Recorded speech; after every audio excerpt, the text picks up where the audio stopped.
Hello friends, karon nata sa Kanto Ilostre, Malvar, no? So, traffic na kay dire. Basta yung araw urasa, grabe na ka traffic. Pila na katuig ni ingon na ni ang Davao nga bisag asa nga kalye ba sa hapon traffic na kayo. So, usahay makaingon kang mas more than pa sa Manila usahay kay halos usahay di na mudagan.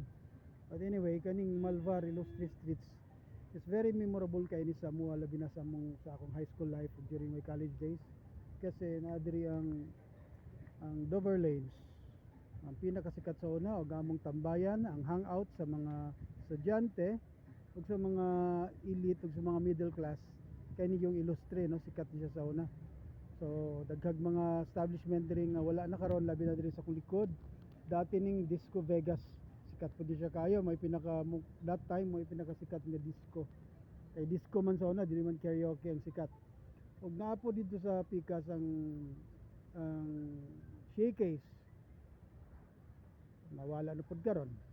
Og ang original nga Taps dati og Mapet dito gyud na sa may Midori Hotel dito.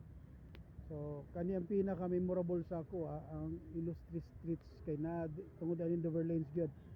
I'm sure daghan makarelate ani labi na mga taga City High. I'm sure. Shout out sa mga taga City High kasi sigurado ko na miss po din lang Dover Lanes. Ubos Barrio Gaisano nga tambayan na to sa una. So mo nang mga lugar nga miss nato nga ang mga traffic karon murag dili na gyud siya pareha sa unang lahi na ka traffic karon kay murag di naman mudagan.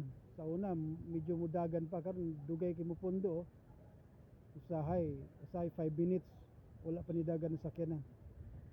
So siguro part po di sa kalambuan siguro. So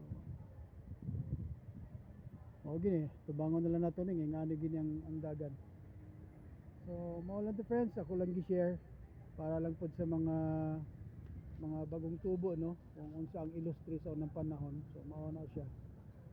Salamat, thank you for watching.